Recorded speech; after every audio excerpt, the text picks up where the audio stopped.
اعوذ باللہ من الشیطان الرجیم بسم اللہ الرحمن الرحیم الحمد للہ رب العالمین والصلاة والسلام علی سید الانبیاء والمرسلین حبیب الہ العالمین ابی القاسم محمد اللہم صل علی محمد وآل محمد وعلی آلہ الطیبین الطاہرین سیما بقیۃ اللہ فی الارضین۔ ماہ رمضان کے تیسرے دن کی دعا میں یوں ارشاد فرمایا ہے: اللہم ارزقنی فیہ الذہن والتنبیہ وباعدنی فیہ من السفاہۃ والتنبیہ واجعل لی نصیبا من کل خیر تنزل فیہ بجودک یا اجود الاجودین۔ فرمایا اے خدایا مجھے اس دن میں ذہن اور تنبیہ اپنے رزق میں عنایت فرما، اور اس دن میں مجھے حماقت اور بدگمانی سے دور کر دے، اور اس دن میں جو بھی بھلائی تو نے نازل کرنی ہے ان تمام میں میرا حصہ قرار فرما۔ تجھے تیری جود و سخا کا واسطہ ہے، سب سے زیادہ سخاوت دکھانے والے۔ جیسے کہ پہلے بھی عرض ہوا، یہ دعائیں ہمارے لیے اہداف معین کر رہی ہیں، یہ دعائیں ہمارے لیے ان مقاصد کو طے کر رہی ہیں جو ہمیں زندگی میں حاصل کرنے چاہیے۔ فرمایا اے خدایا مجھے رزق میں ذہن اور تنبیہ دے دے۔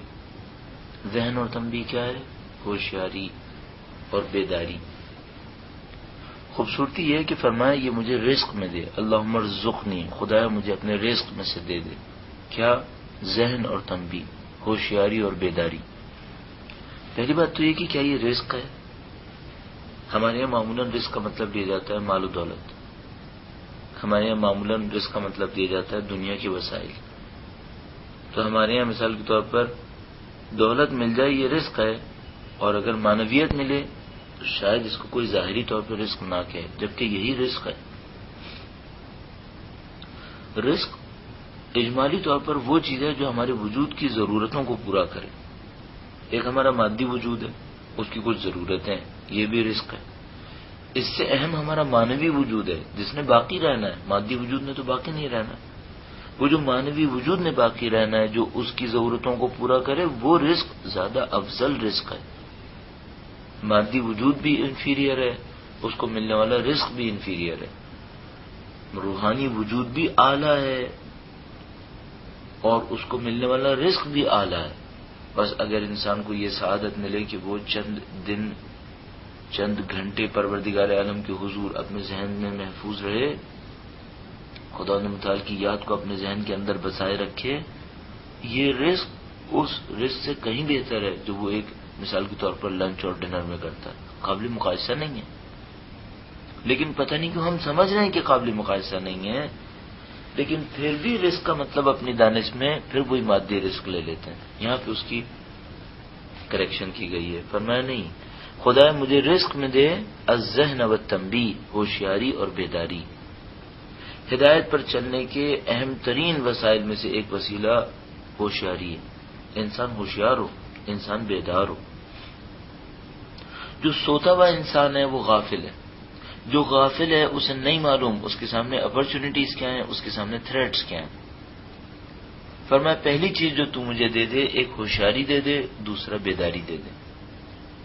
اگر میں ہوشیار رہا، اگر میں بیدار رہا، تو میں ان موقعوں کو بھی سمجھ جاؤں گا جہاں مجھے کچھ حاصل ہو سکتا ہے، اور ان خطرات کو بھی سمجھ جاؤں گا جو مجھے لاحق ہو سکتے ہیں۔ عقل مند وہ ہے جو ان اپرچونٹیز کو، تھریٹس کو سمجھتا ہو۔ ہمارے یہاں اسٹریٹجک مینجمنٹ کے اندر کتنا زیادہ اس بات کے اوپر اصرار کیا جاتا ہے کہ آپ کی پہچان ہے کہ آپ کی اپرچونٹیز کیا ہیں۔ اب آپ ذرا دیکھیے، 24 گھنٹے آپ کے سامنے ہے، ماہ رمضان ہے، اس میں کوئی اپرچونٹی نہیں ہے، یہ اپرچونٹی نہیں ہے۔ امام فرما رہے ہیں کہ خدایا مجھے ذہن دے دے، ہوشیاری دے دے، تاکہ میں ان موقعوں کو پہچانوں۔ دوسری بات فرمائی وہ تنبیہ، بیداری دے دے۔ ایک دفعہ انسان جانتا ہے لیکن سو رہا ہے۔ سوتے ہوئے آدمی سے کیا توقع ہے؟ سوتا ہوا آدمی ممکن ہے جاگ رہا ہو تو سب کچھ جانتا ہو، کیا اپرچونٹی کیا تھریٹ ہے، لیکن اب جب کہ سو رہا ہے پھر تو کچھ بھی نہیں جانتا۔ ایسا نہ ہو میں زندگی کے اندر سوتا رہ جاؤں۔ ماہ رمضان میرے آنکھوں کے سامنے سے گزر جائے، قرآن کریم میرے سامنے پڑھا ہو لیکن میں نے پڑھا ہی نہیں کبھی، اہل بیت کی دعائیں میری آنکھوں کے سامنے ہوں لیکن کبھی سمجھنے کی کوشش ہی نہیں کی، نہ قرآن کو سمجھا نہ اہل بیت اطہار علیہ السلام کی روایات کو سمجھا۔ اس سے بڑھ کر اپرچونٹی کیا ہو سکتی تھی، ضائع کر دی۔ امام فرمانے خدایا مجھے ذہن دے دے، ہوشیاری دے دے تاکہ میں ایسے موقعوں کو ضائع نہ کروں، اور بیداری دے دے، ایسا نہ ہو میں خواب غفلت میں رہ جاؤں۔ ظاہر ہے کہ مولانا کی ذات تو ایسی نہیں ہے، ہمارے لیے فرما رہے کہ تم لوگ ہوشیاری سے اپنی زندگی کے مسائل کو دیکھو، تم لوگ بیداری سے اپنی زندگی کے مسائل کو دیکھو، ماہ رمضان کو ضائع نہ ہونے دو، جو موقع ملے انہیں ضائع نہ ہونے دو۔ بس خدا نے متعال سے مانگا اللہم ارزقنی فیہ الذہن والتنبیہ، اے خدا مجھے رزق میں دے دے ہوشیاری اور بیداری، وباعدنی فیہ من السفاہۃ والتنبیہ، اور اے خدا مجھے دور کر دے اس دن میں حماقتوں سے اور بدگمانی سے۔ جس طرح رزق میں ہمارے ساتھ مشکل ہے، ہم مادی رزق کو رزق سمجھتے ہیں، اسی طرح ہوشیاری میں ہمارے ساتھ مشکل ہے، ہم دنیاوی ہوشیاری کو ہوشیاری سمجھتے ہیں۔ جو مکاری دکھائے، جو لوگوں کو چیٹ کرے، جو لوگوں سے جیب سے پیسہ نکلوا لے، اس کو کہتے ہیں ہوشیار ہے۔ امام فرما رہے ہیں یہ ہوشیاری نہیں ہے۔ ہم اس شخص کو کہتے ہیں بیدار ہے، ہوشیار ہے، جو دنیا کے اندر اپنے آپ کو مکاروں کی طرح رکھ رہا ہوتا ہے، نعوذ باللہ درندے جانوروں کی طرح رکھ رہا ہوتا ہے، لوگوں پہ جھپٹ رہا ہوتا ہے، لوگوں سے چھین رہا ہوتا ہے، دوسروں کو محروم کر کے خود حاصل کر کے خوش ہو رہا ہوتا ہے۔ اس کو بدقسمتی سے ہم کہتے ہیں کامیاب انسان، اس کو ہم کہتے ہیں بہت ہوشیار آدمی ہے، یہ ہوشیاری ہے۔ امام فرما رہے ہیں وباعدنی فیہ من السفاہۃ والتنبیہ، اے خدا مجھے حماقتوں سے اور بدگمانی سے دور کر دے۔ اب ہمارے یہاں احمق، بدقسمتی سے ہمارے یہاں بہت سارے احمق وہ ہوں گے جو جنت میں جائیں گے، جیسے کہ روایات نے بتایا تھا۔ روایت میں لکھا ہے کہ ایک وقت آئے گا کہ اس زمانے کے زیادہ تر احمق جنت میں جائیں گے۔ کیوں ایسا ہوگا؟ اس زمانے میں حماقت اور ہوشیاری کا معیار تبدیل ہو چکا ہوگا۔ جو اللہ کی خاطر، آخرت کی خاطر کوشش کر رہا ہوگا اسے لوگ احمق کہہ رہے ہوں گے۔ امام فرما رہے ہیں زیادہ تر اس زمانے کے احمق لوگ جنتوں میں چلے جائیں گے۔ ایک اور روایت میں فرمایا کہ جنت میں بہت سارے لوگ ایسے ہوں گے جن کی شبیہ اس مفہوم کی فرمایا کہ جن کی اس دنیا کے اندر گواہی بھی قبول نہیں ہوتی ہوگی، یعنی لوگ کہتے ہوں گے یہ اتنے احمق ہیں ان کی گواہی قبول نہیں ہونی چاہیے۔ کیوں ان کو کہتے ہیں احمق ہیں؟ کیونکہ انہوں نے آخرت کو ذہن میں رکھا ہوا ہے، دنیا کو ذہن میں نہیں رکھا، اور ان معاشروں کے اندر دنیا پرستی یعنی ہوشیاری، دنیا پرستی یعنی بیداری۔ بس فرمایا مولا نے کہ اے خدا باعدنی فیہ من السفاہۃ والتنبیہ، اے خدا تو مجھے دور کر دے حماقتوں سے۔ سب سے بڑی حماقت کیا ہے؟ سب سے بڑی حماقت یہ کہ انسان کی زندگی ہو اور پھر بھی جہنم میں چلا جائے، جانتا ہے، بوجھتا ہے، سب کچھ سمجھ رہا ہے، پھر بھی جہنم میں چلا گیا۔ اس سے بڑھ کر حماقت کیا ہو سکتی ہے؟ یہ حماقت نہیں ہے۔ ایک انسان کے پاس سارے وسائل ہوں، دنیا بھر کے وسائل اس کے پاس موجود ہوں، پھر آپ دیکھیں محرومیت کی زندگی گزار رہے تو انسان اس کو کیا کہے گا کہ اگر تم احمق ہو، تم نے اتنی محرومیت کی زندگی گزاری، اتنی مصیبتوں کی زندگی گزاری، تم نے بھوک کاٹی، تم نے پیاس کاٹی، جبکہ تمہارے پاس سب کچھ موجود تھا، کیوں نہیں استعمال کیا؟ ایسا آدمی مر جائے جس کے پاس سارے وسائل تھے، بیماری میں مر گیا، ڈاکٹر کے پاس نہیں گیا، اس کو ہم کہتے ہیں احمق ہے۔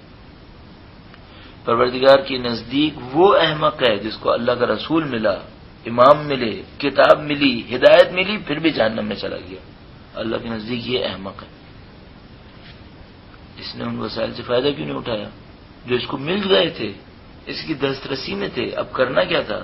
صرف عمل کرنا تھا، پھر بھی نہیں کیا، احمق ہے یہ۔ کسی کی جیب میں پیسے ہوں، بھوک سے مر جائے، احمق نہیں ہے؟ تمہارے پاس پیسے موجود تھے، تم جاتے کچھ کھا لیتے، اپنی شکم کو بھر لیتے، بھوک سے تو بچ جاتے، موت سے تو بچ جاتے۔ اب کسی کے پاس اللہ کی کتاب ہے، رسول ہے، امام ہے، سب کچھ ہے، پھر بھی جہنم میں چلا گیا، احمق نہیں ہے؟ اس آدمی سے زیادہ احمق ہے۔ اس نے اپنی حماقت کے نتیجے میں 60 سال کی زندگی میں سے کچھ سال کم کیے، اس نے اپنی حماقت کے نتیجے میں لاکھوں سال کی زندگی برباد کر لی۔ یہ حماقت ہے۔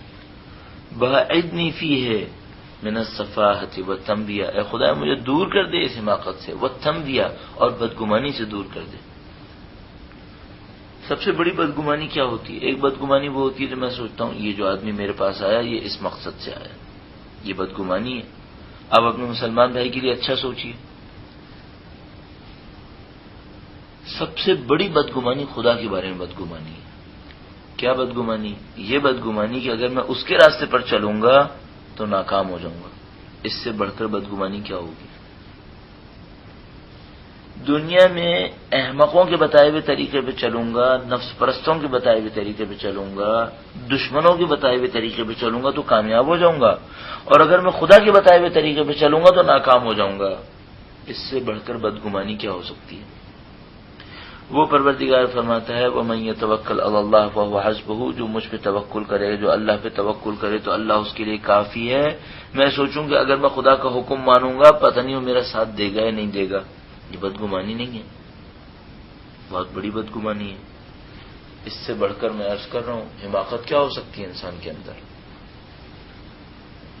مولانا ارشاد فرما رہے ہیں خداوندہ باعدنی فیہ من السفاہۃ والتنبیہ، اے خدایا مجھے ان حماقتوں اور بدگمانیوں سے دور کر دے ماہ رمضان کے اس دن میں۔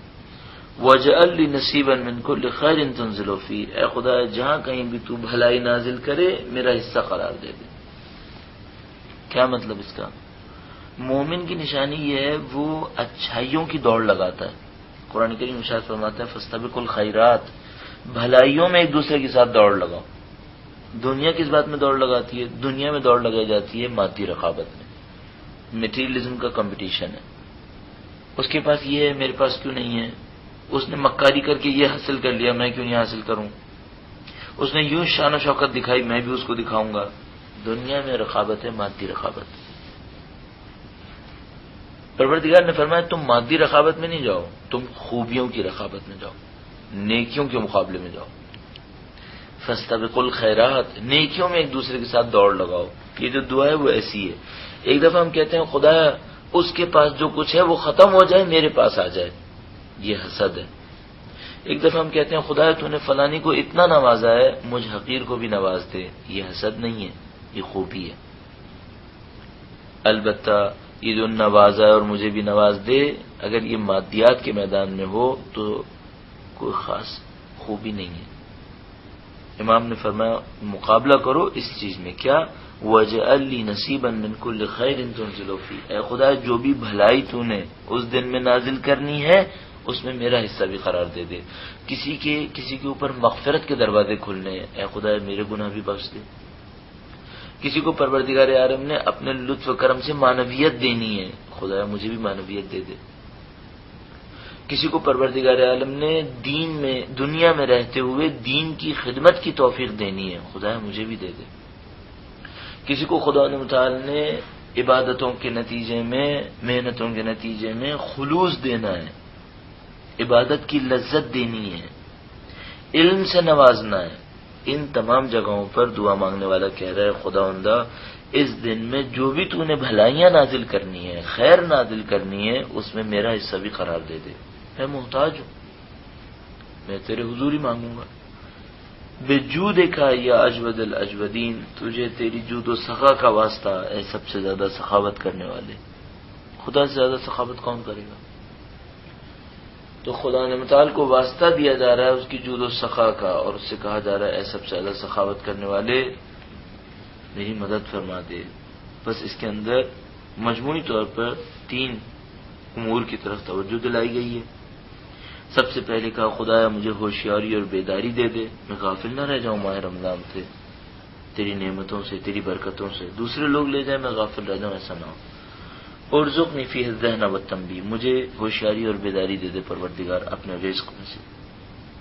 وباعدنی فیہ من السفاہۃ والتنبیہ، اے خدایا مجھے حماقتوں سے اور مجھے بدگمانیوں سے دور کر دے، کیونکہ یہ حماقتیں اور بدگمانیاں دنیا کے لیے ہوں کم نقصان دہ، آخرت کے لیے بہت نقصان دہ۔ وَاجْعَلْ لِي نَصِيبًا مِنْ كُلِّ خَيْرٍ تُنزِلُ فِيهِ، اور اس دن میں جہاں کہیں بھی تو نے بھلائی نازل کرنی ہے میرا حصہ بھی اس میں قرار دے دے۔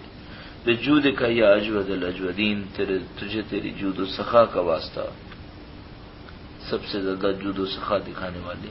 بس اس دعا پہ توجہ فرمائیے، اس کے اہداف کو حاصل کرنے کی کوشش کیجیے، ہر روز ہم اور آپ یہ کام کرتے رہیں، ہماری برائیاں کم ہوتی چلی جائیں گی، ہماری اچھائیاں بڑھتی چلی جائیں گی انشاءاللہ.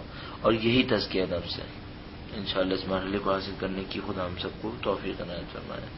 وآخر دعوانا الحمد للہ رب العالمین. اللهم صل على محمد وآل اللهم صل على محمد وآل اللهم صل على محمد